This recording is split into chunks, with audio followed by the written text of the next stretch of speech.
Jai Radha Madhava Kunja Bihari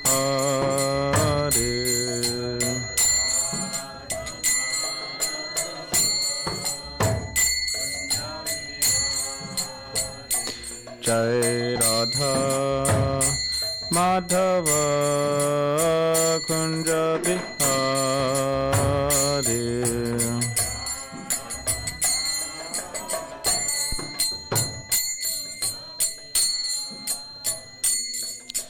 Gopi Jana Vallabha Girivardhari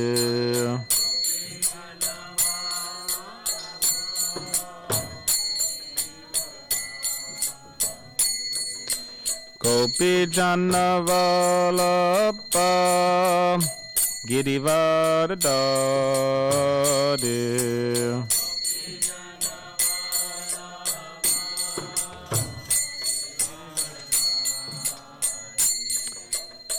Yashodanandana Prajajana Ranjana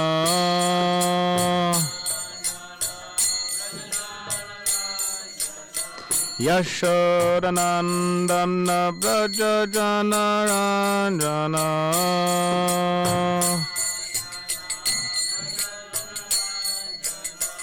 Yamuna Tira Vanacharya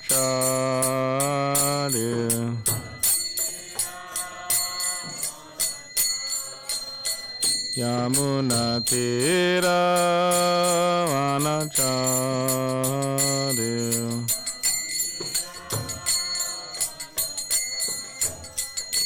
Jai Radha Madhava Kunja Bihari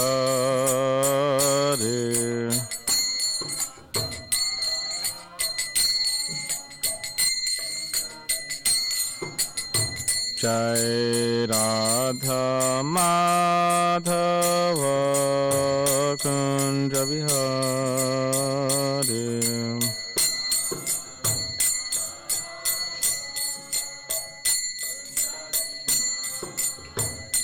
Jaya Radha Madhava Kunja Bihari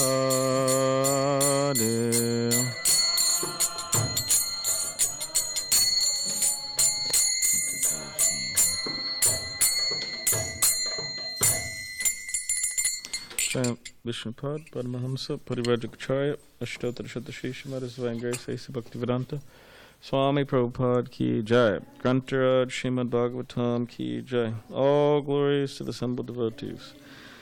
All glories to the assembled devotees. All glories to the assembled devotees. All glories to Shri Guru and Shri Gauranga. Shri Prabhupada.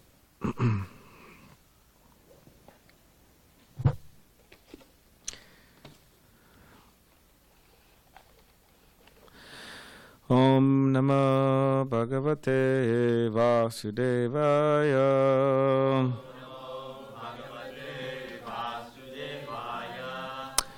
Om Namah Bhagavate Vasudevaya.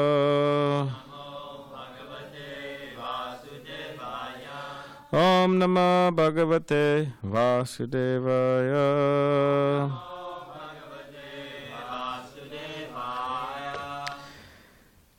Okay, so this morning we're reading from Srimad Bhagavatam, Canto 4, entitled Creation of the Fourth Order, Chapter 14, the story of King Vena. We're on text 16. Satema Vinashed Vira Prajanam Chema Lakshanaha Yasmin Vinashti Nirpatir Ishvaryad Avarohati Satema Vinashed Vira Prajanam Chema Lakshanaha Yasmin Vinashte Nirpatir Ishvaryad Avarohati Te ma vinashid vira. Janam chema lakshanaha. Yasmin vinashte nirpatir. Ishvaryat avarohati.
Saha, that spiritual life. Te, by you. Ma, do not. Vanashet, let it be spoiled. Vira, O hero. Prajanam, of the people. Chema lakshanaha, the cause of prosperity. Yasmin, which. Vinashte, being spoiled. Nirpatihi, the king. Aishvaryat, from opulence. Avarohati, falls down. Translation. The sages continued. So the sages are talking to Vena, Maharaj Vena, O great hero, for this reason you should not be the cause of spoiling the spiritual life of the general populace. If their spiritual life is spoiled because of your activities, you will certainly fall down from your opulent and royal position. Purport. Formerly, in practically all parts of the world, there were monarchies, but gradually as monarchy declined from the ideal life of religion to the godless life of sense gratification, monarchies all over the world were abolished. However, simply by abolishing monarchy and replacing it with democracy is not sufficient unless the government men are religious and follow in the footsteps of great religious personalities. Let's read one more. The saintly persons continued, when the king protects the citizens from the disturbances of mischievous ministers as well as from thieves and rogues, he can, by virtue of such pious activities, accept taxes given by his subjects. Thus, a pious king can certainly enjoy himself in this world as well as in the life after death. Purport. The duty of a pious king is described very nicely in this verse. His first and foremost duty is to give protection to the citizens from thieves and rogues as well as from ministers who are no better than thieves and rogues. Formerly, ministers were appointed by the king and were not elected. Consequently, if the king was not very pious or strict, the ministers would become thieves and rogues and exploit the innocent citizens. It is the king's duty to see that there is no increase of thieves and rogues either in the government secretariat or in the departments of public affairs. If a king cannot give protection to citizens from thieves and rogues, both in the government service and in public affairs, he has no right to exact taxes. Seems like it should be extract, huh? No, exact. Okay. Exact taxes from them. In other words, the king or the government that taxes can levy taxes from the citizens only if the king or government is able to give protection to the citizens from thieves and rogues. In the 12th canto of srimadbhagavatam 12.142, there is a description of these thieves and rogues in government service as stated, prajaste bhakshyanti mulecha rajanan rupiniha. These proud malechas, persons who are less than Shudras, representing themselves as kings, will tyrannize their subjects, and their subjects, on the other hand, will cultivate the most vicious practices. Thus, practicing evil habits and behaving foolishly, the subjects will be like their rulers. The idea is that in the democratic days of Kali Yuga, the general population will fall down to the standard of Shudras. As stated, Kalau Shudra Sambhavaha. Practically, the whole population of the world will be Shudra. A Shudra is a fourth-class man who is only fit to work for the three higher social castes. Being fourth-class men, Shudras are not very intelligent. Since the population has fallen in these democratic days, they can only elect a person in their category. But a government cannot run very well when it is run by Shudras. The second class of men, known as Kshatriyas, are especially meant for governing a country under the direction of saintly persons, Brahmins, who are supposed to be very intelligent. In other ages, in Satya Yuga, Treta Yuga, and Dwapara Yuga, the general populace was not so degraded, and the head of the government was never elected. The king was the supreme executive personality, and if he caught any minister stealing like thieves and rogues, he would at once have them killed or dismissed from service. As it was the duty of the king to kill thieves and rogues, it was similarly his duty to immediately kill dishonest ministers in government service. By such strict vigilance, the king could run the government very well, and the citizens would be happy to have such a king. The conclusion is that unless the king is perfectly able to give protection to the citizens from rogues and thieves, he has no right to levy taxes from the citizens for his own sense gratification.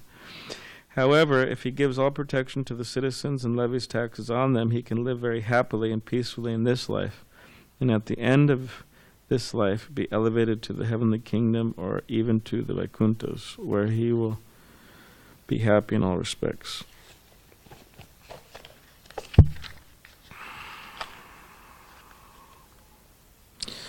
Om Ekantavadandasya Kananjana Shlakaya Chakshulanmeditam Hina Tasmai Shri Gurave Namha Makam Karidvachavam Bhangam Langate Gidim Yat kripatamaham vande Shigurun Diditadinam Vanchagaptaribhishcha Kripa Sindhu Bevacha Patitanam Pavanebhyo Vaishnavebhyo Namo Namaha Jaya Shri Krishna Chaitanya Prabhu Nityananda Shri Advaita Gadadhar Shivasadi Gauda Bhakta Vrinda Hare Krishna Krishna Krishna Hare Hare Hare Rama Rama Rama Hare Hare.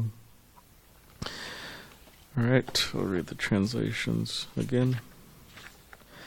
The sages continued, O great hero, for this reason you should not be the cause of spoiling the spiritual life of the general populace. If their spiritual life is spoiled because of your activities, you will certainly fall down from your opulent and royal position.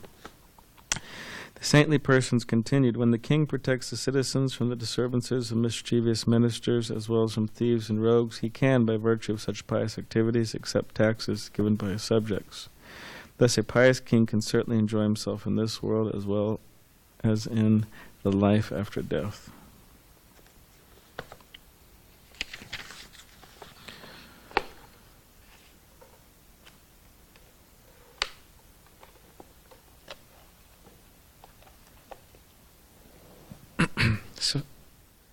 So each particular position within Vedic society or within International Society for Krishna Consciousness now, or even within mundane secular society, there are certain qualities that are expected of the individuals who take those particular positions. So it's not simply by rubber stamping, by rubber stamping one that it necessarily qualifies one.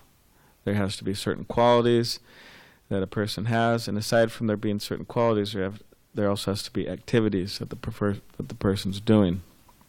Prabhupada talks about Gandhi. He says that Mahatma Gandhi says that Mahatma Gandhi had this idea that in India at the particular time there was there's a class of people who are considered low class due to their activities, due to their behavior. They're considered low class.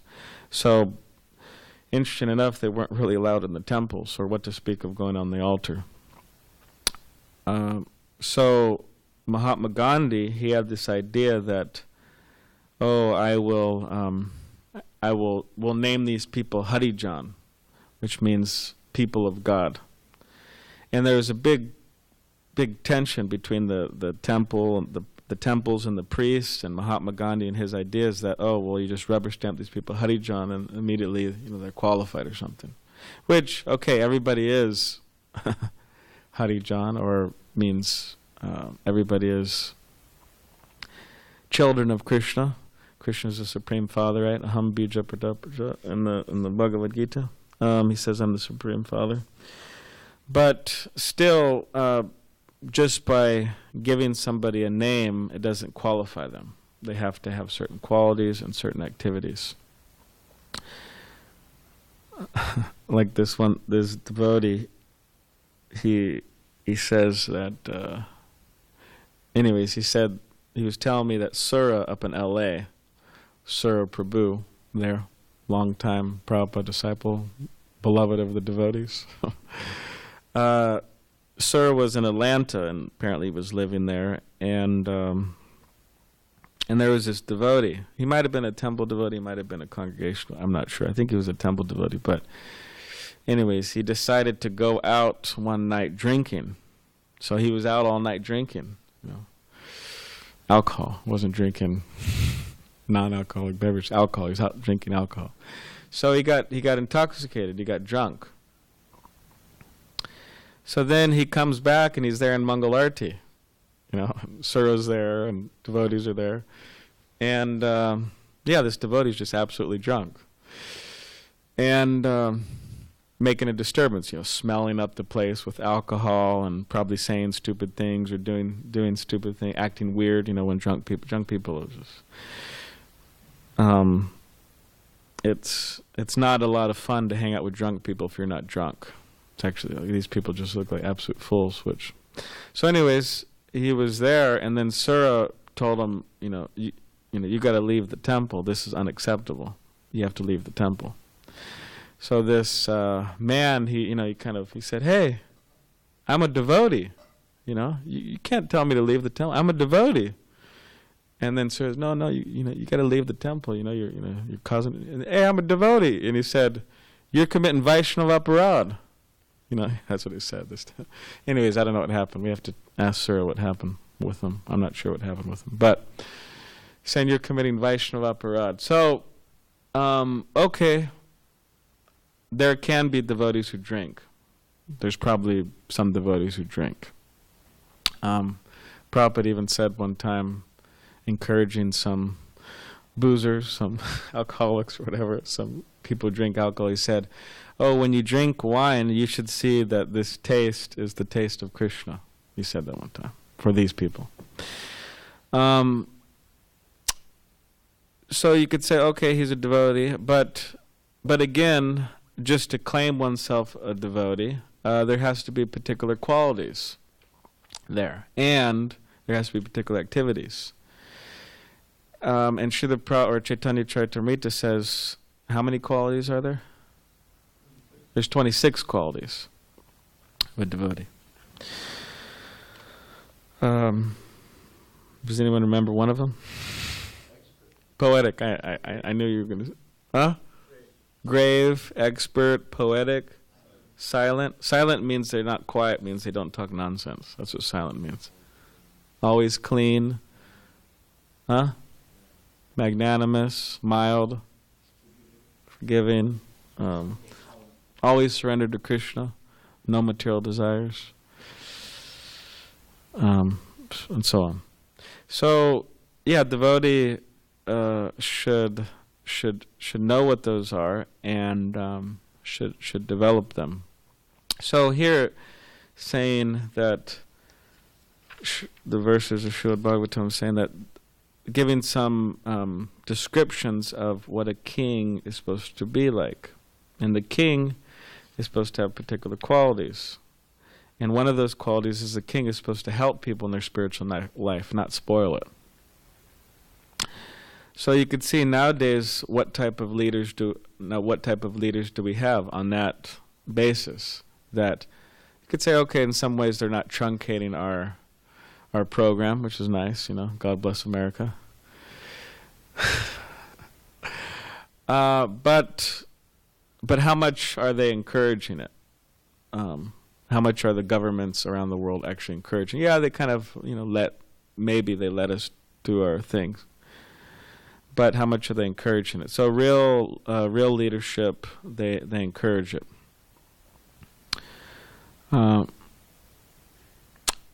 But it's not that the king is solely. It's not that the king, flies solo. The king is under the control, in many ways, of the Brahmins or the probably say first class or intelligent class of human society. The ones that lead, that give advice to the king, and the king carries out. So hearing this, people think, oh, well, the first class one is the Brahmins. So, hey, I want to be a Brahmin. Because that's, I want to be first class, right? And so in relation to this, there's one devotee was telling me, Prabhupada states in the Nectar Devotion that what is the king of all fruits? Does anyone remember what Prabhupada says? Mangoes. The king of fruit is mangoes. Now, that may not be our favorite fruit. Is that your favorite fruit, Dharmaraj? Top three. But is it top number one? No, it's not number. Hey, it's the king of fruits. What's going on? Is that yours, Zach? Yes? Okay. Anybody else favorite? Mango? Oh, a lot. Okay. So, but we could say safely that it's not everybody's favorite, mango. It's some people's favorite, although it's the king of fruits. So, although it's the king of fruits, it's not everybody's favorite. So, but someone may say, hey, well, it's the king of fruits, so, I better try to, enjoy mango. I better try to get some mangoes and enjoy them and this and that. But when it comes down to it, the person who, in his mind or in her mind, they're not seeing the mango as their most favorite fruit. They're going to be taking something else, apples or whatever, oranges or something like that. So similarly, just because, the Brahmins are the first class, so they're the most respectable persons in society. So yeah, I want to be a Brahmin. Well, similarly, just like we were saying, your favorite fruit might not be mangoes, although it's considered the king. And you'll be eating apples or whatever, oranges. So similarly, although a person may think, I want to be a Brahmin, that's the first class, that's the highest class, that's the most respectable, still their true nature will come out. It means they're not a Brahmin.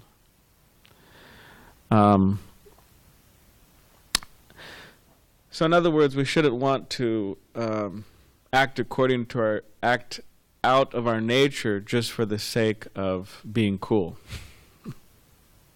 or just for the sake of being respected in society. Like, if something's very valued in society, in a particular society, and we may not have that inclination, we shouldn't just unnaturally go for that, with the idea of just being respected. So that's there as well. But nonetheless, Prabhupada states that the Brahmins are the leaders of society. And therefore, the idea is that we should take guidance from the Brahmins, or the intelligent class. We should take guidance from them. And if we want to be leaders, then we should also develop those qualities, those Brahminical qualities, which Krishna states in Bhagavad Gita. Anyone remember? Samodama tabau shaucham jantam arjavamevacha jnana vijnanamastikam brahma karma svabhavajam. So, cleanliness, self-control, control the mind, control the senses, austere.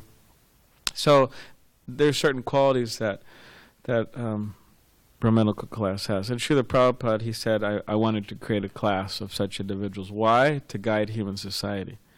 So, of course, a Vaishnav is above Brahmin, but nonetheless, there are some devotees who have those inclinations, as Brahminical inclinations.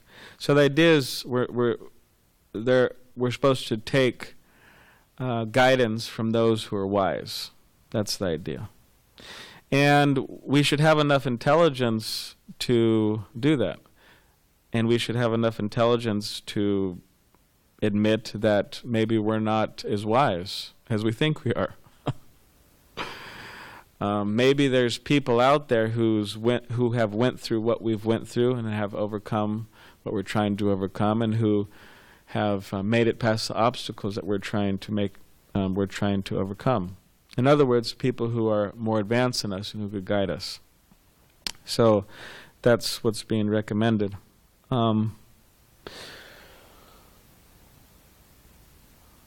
Ujeshri? Hey, good morning, Ujeshri. Hi, Krishna. So,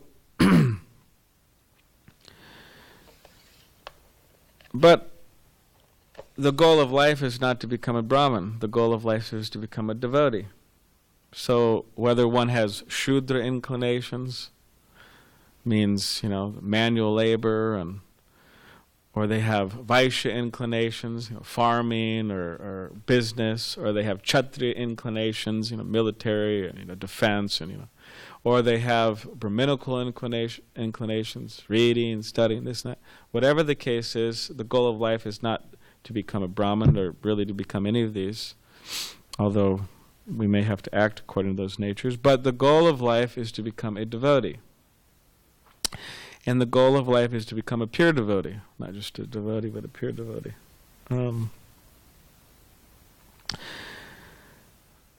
So we should try for that. And we should try to make it easy for people. We shouldn't make it difficult for people to become devotees. Like, making it difficult for people, an example of that is that we don't go on Harinam.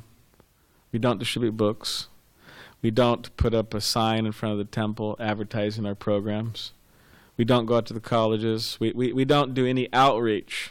We don't carry books with us when we're traveling. Like, no outreach. We make it very difficult for people to become devotees, to come to the temple. And then when they come to the temple, we're not very friendly. We're not very happy. We're whatever.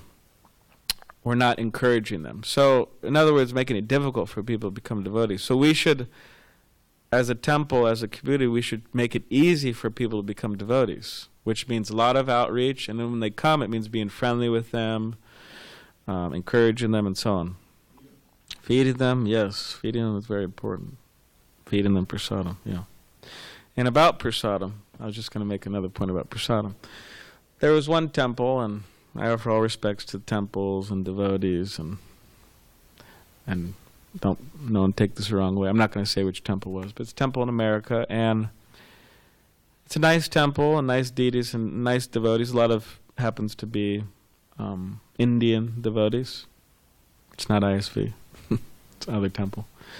And every Sunday or Saturday, something like that, they do prasad distribution. And like a lot of people come. Like hundreds of people come. And they're all young. College students, many intelligent people you could see. And not a bunch of like loafers or something. Not a bunch of whatever. Intelligent people coming. And yeah, there are a lot of devotees. And the devotees, they're kind of friendly as far as it could go. But a lot of them don't speak English. They don't speak English, or their English is broken. And yeah, they just feed them prasad, and that's it. And then, the college kids, they all sit around the temple and hang out and, joke and laugh and this and that, and then gone, and then they come back the next week. So it's good. They're getting prasadam, they're getting some sukriti, they're getting some pious credits. Maybe when some book distributors roll through there, they'll be more inclined to take a book. Maybe they'll travel around the world and meet some other devotees and become a devotee. But if they stay in that spot, it's very difficult for them to become devotees, actually. Because, how are they supposed to be encouraged if they, devotees can't communicate with them in the language that they speak? So, in other words, they're making it difficult. And they may not be trying to, but just by nature, it's a difficult situation. So we want to be opposite of that. We want to make it very easy, the most easy for people to become devotees. So we should try to think about how we could do that. Rack our brains. And in relation to developing qualities and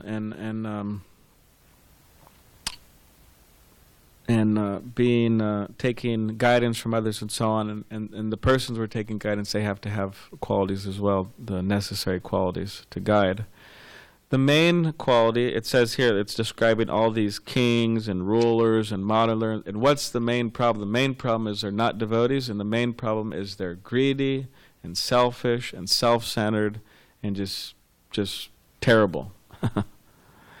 And they don't care about people. That's the main problem. So, in relation to us taking guidance from others, in relation to us giving guidance to others, the main quality which we need to develop is surrender to Krishna. Daivi hesha gunamayi mamamaya dhratya mamevi prapadyante mayametam tarantite. So Krishna says in Bhagavad Gita, these three modes of material nature are very difficult to overcome, Maya. But by surrendering unto me, Krishna says, one can easily cross beyond them, overcome. So, in other words, those who aren't surrendered to Krishna, they're actually insane. And Prabhupada wrote an article, Who is Crazy? And then Prabhupada would say, oh, they say we're crazy, but we know they're crazy. And he went through all the points why that is so. So it says that a person under the modes, under the control of the illusory energy, they talk all types of nonsense, like a madman or woman. So, and, they may be very beautiful, they may be very handsome, they may be very intelligent, or they may have great intuitive power. They might really, they could tell you, oh, how old are you? Oh, you're 35, and oh, you have a really close relationship with your mother, and whatever, intuitive power. And then they're looking at you with their eyes, really, the Jnani Shakti eyes, or the eyes, and their big beard or something, But it's like, okay, fine, they may have a good heart, and I'm not hating on them, but that's not enough. Just to have some intuitive power and so some charisma. But the real question is, okay, what are you doing for the Sankirtan movement? You may have some, powers, but what are you doing for the Sankirtan movement? What are you doing for Lord Chaitanya? And Prabhupada says that, that if somebody's not trained and they're not educated and so on, then they don't really have the intelligence to guide people. So it's not easy to guide people. We should always remember that. So we shouldn't be quick to try to guide people because it's not so easy. Like a doctor. My grandfather, he had heart surgery recently. He was like 80 years old, and he made it, and he's still around. But that's a very serious thing, heart surgery. It's not just a joke. I mean, it's a life and death thing, and you have to sign papers. Okay, if it doesn't work out, I give the money and possessions to my wife, and all that. It's a serious thing. Someone's cutting you, the body open, and so he went through that, and there has to be a qualified person to do that. So similarly, what to speak of somebody's spiritual life? It's, you could say, more serious. So in other words, the person has to be super qualified. It's not so easy to guide people. We may encourage people, we may try to help them to whatever degree, but we should be very careful, or not so quick to try to guide people. And also, we shouldn't be so quick to accept people as our guides. Oh, this person, they really know what they're talking about, and I don't claim that, and I hope no one sees me like that. But we have to be very careful too, because it's serious. It's our spiritual life. So therefore, Brahmins, first class, by training, by education, by qualities, they're the leaders of society, and they even guide the king, who's in control of everybody. So therefore they're considered to be the gods of the earth. That's what it says. So we should try to have some respect for them and take some guidance. And also, one last thing I forgot is there's a verse in the Bhakti Rasamrita Sindhu, quoted, my spiritual master quotes it in his book Many Moons. Prabhupada's coming from Nectar Devotion, Bhakti Rasamrita Sindhu. srimadbhagavatam tanam asvado rasika saha sajati yashe snigde sadho sangha svatovare. So it said one should taste the meaning of Srimad Bhagavatam in the association of pure devotees, and one should associate with devotees who are more advanced than oneself and who are endowed with a similar type of affection for the Lord.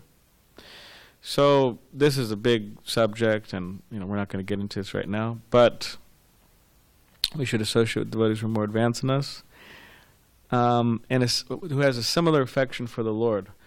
So similarly, we should not associate with people who do not have a similar affection for the Lord or Srila Prabhupada.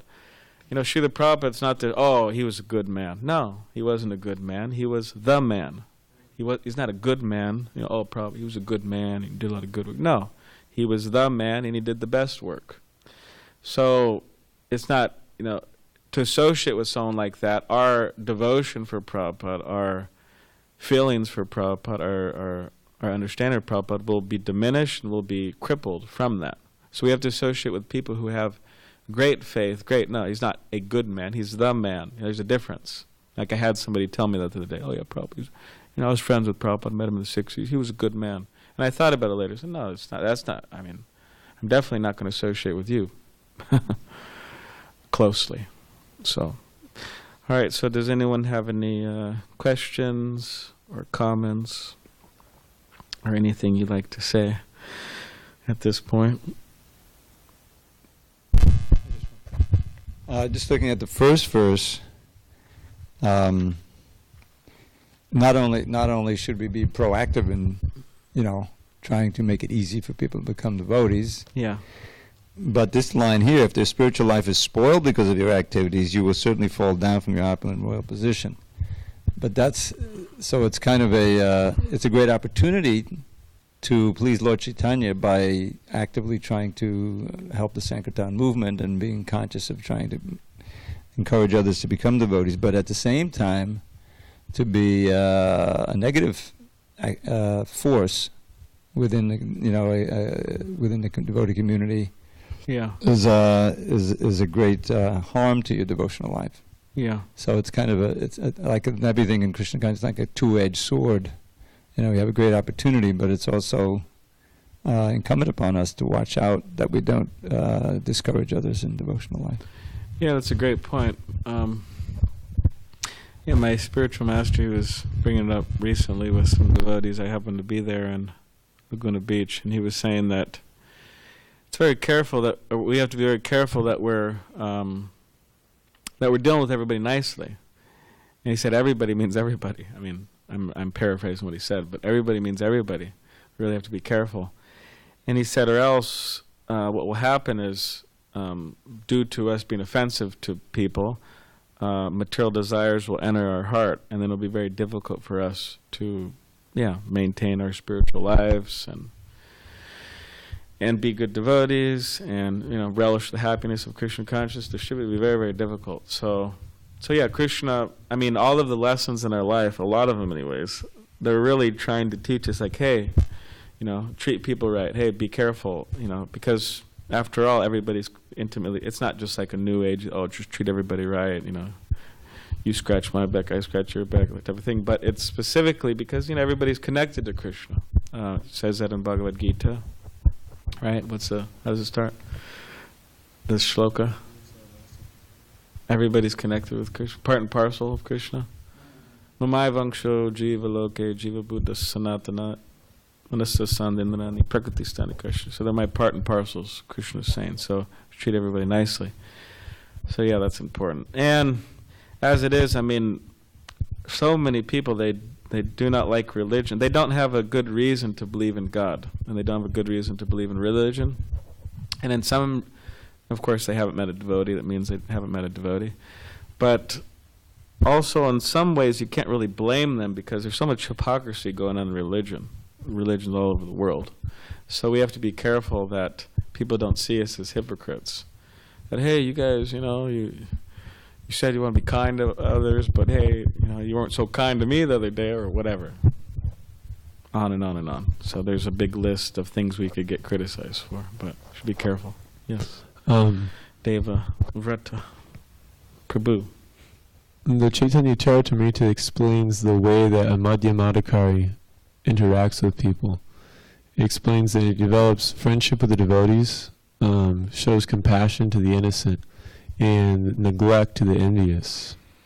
So could you elaborate on how being neglectful to the envious is actually beneficial to their Krishna consciousness? All right. So one time I was at Fashion Valley Mall, and I was distributing books there once upon a time, and some years ago. And I used to distribute in the mall, and I used to distribute at the trolley station, because a lot of people would, get on and off the trolley. That's where I gave a book to Sinai. She comes here and makes garlands, and so at least one person came. And actually, I was having a bad day that day, and in general, I'm a lousy book distributor. I always have been. I can't really break through for some reason. So all glories to those who could break through. So I was having a bad day. In other words, no one was taking a book. Come back. Oh, Balarama Das, $15. Oh, Haribo, $20. Oh, so, but on that particular day, I was walking, and then she was there, and I was approaching anybody, so I just, here's a book, and she gave $5. She took a Science of Self-Realization, and that night she came to the lounge. I was all depressed from the day, probably, a little depressed. I wasn't. And then devotee said, "Oh, hey, somebody came from your book distribution," because sometimes you're out on books, and you don't recognize the people. It's kind of quick interaction. So then I go and I gave a book to you. And yeah, she's been coming for years and make garlands, devotee. Yeah, Sinai, yeah. Makes garlands every Saturday. But so I was there one time. I was distributing books, and there was this guy. Anyways, he happened to be a Christian. I don't have anything against Christians, but he happened to be a Christian, and he was just angry. He was really angry. He was probably one of the most angry people I've met in my life towards me. And he was just shouting at me, like literally shouting. And I don't know what he was saying. Maybe I tried to block that out of my mind. But he was yelling at me and saying, "Oh, what are you doing?" and this and that, and you shouldn't be doing this, and Jesus is on the way. He was literally yelling and shouting, and it wasn't controlled either. Sometimes like these guys out here who yell at us at Balboa Park, like on Earth Day and at Rath Yatra. Of course, they're uncontrolled, but in some ways they're kind of controlled. How they do it.